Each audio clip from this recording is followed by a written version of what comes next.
Hey everyone, and welcome back to the channel. Had a few people ask some questions after the last video, just overall performance of the Himalayan off-road. The one thing I will say, I'm running it mostly stock, specifically the stock tires, and they do pretty good in a lot of areas, but on this ride there was a lot of mud and the stock tires were a bit squirrely.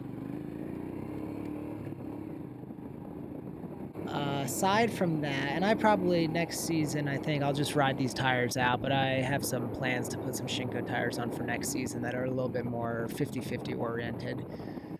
But overall, the Himalayan is an awesome bike off-road. I actually prefer riding it on trails rather than the asphalt. And it's fine on the street, but you know, the low end torque in the dirt just everything's just balanced out really well. It feels really nice. You know, this trail I took, you know, in the original video, which there's a full-length video of this if you want to go check out an uncut version of this trail. It's about an hour long, right? I know a lot of people don't want to watch that, so put on 2 times speed and you can watch it in half the time. But this trail was a bit more technical than I was anticipating. Obviously, the Royal Enfield is not a dirt bike. It's a 440-pound ADV bike, right? I wouldn't even consider it in the dual sport class. It's quite a bit heavier, but with that, it handles surprisingly well off-road. Every time I take it out, I'm always impressed with it.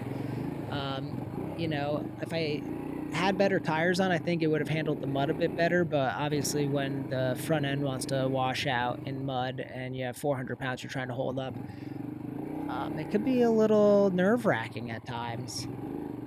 There was definitely a few points on this ride I thought I was gonna drop the bike. I mean, whatever if that happened, but luckily that did not happen. And there was a few points where I thought maybe I should turn around, but I was too far in and I just figured I must already be pretty close to where I'm going. But you know, that was like halfway through, and then I realized I just had to keep pushing on past that point. But you know, I'm glad I did, and I would definitely do this again, especially now that I know what to expect. And the Onyx off-road maps really helped because there was a couple spots I wasn't exactly sure where to go, but maps worked great out there. You know, I didn't have service most of the way, and obviously that was a bit of a concern too. If something happened, I was on my own.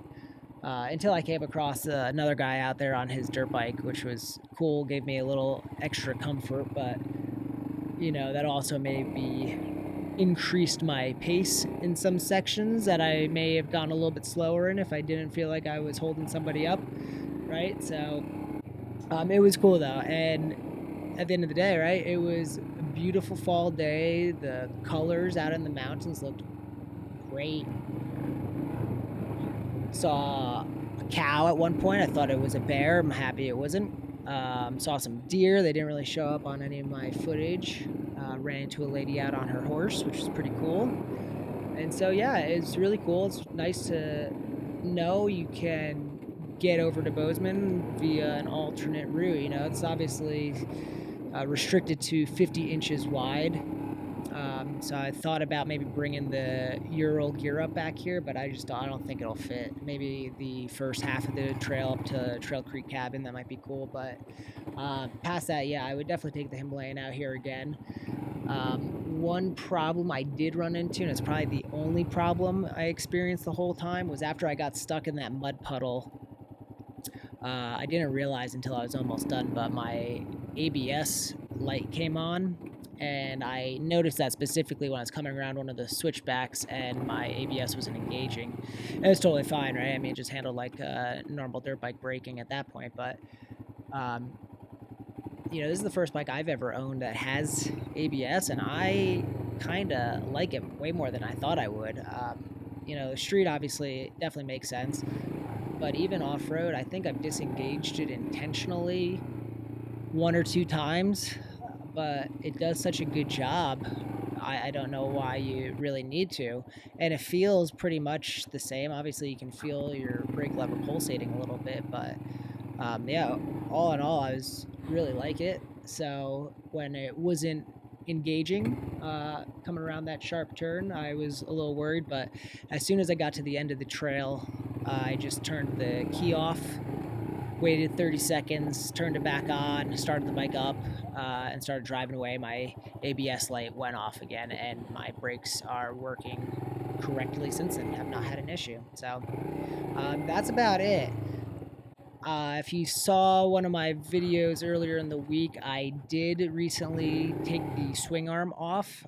I've seen some online forum conversations. People are talking about the 2022 models potentially having a defect or maybe a manufacturing issue where they didn't put enough grease in the swing arm bearings, and so it can lead to a creaky sounding swing arm, which I noticed mine was sounding a little creaky, I don't know, a month or so ago after I rode through some mud puddles, and just sprayed some WD-40 on it. Kind of went away, but still was there. So I checked the torque setting of the swing arm spindle, and it was to spec. So, especially after this, there was just so much mud. I figured it's probably a good idea if they did in fact not put enough grease in from the factory. Might as well take the opportunity to do that and clean everything up. So, took maybe an afternoon, take the rear tire off, pull the swing arm out, cleaned everything up, and there was definitely some mud and fine gritty material inside there. So cleaned that all out. One of the sides seemed to have been greased pretty well. The other side did not seem to be. So after I cleaned it all up, got everything greased back up and put back together, and it feels great now. It actually feels better than it did new from the dealer. I don't know if anyone else has encountered this, but putting the rear axle back in is kind of a pain. The way the caliper mounts to the swing arm, it just kind of floats there. So it just made it a bit of a annoyance trying to get everything lined up. But aside from that, yeah, overall, love the bike, super happy with it. Every time I take it out, I'm impressed by it. Couldn't recommend it enough, especially for the price. Obviously, there's other bikes out there that are way more powerful and can do more things, but this does everything it's supposed to do exactly the way you'd want it to do it. You always feel confident while you're riding it. Again, don't go into it thinking it's a dirt bike or a sport bike. It's not. It's its own thing, and it's cool, and it works well.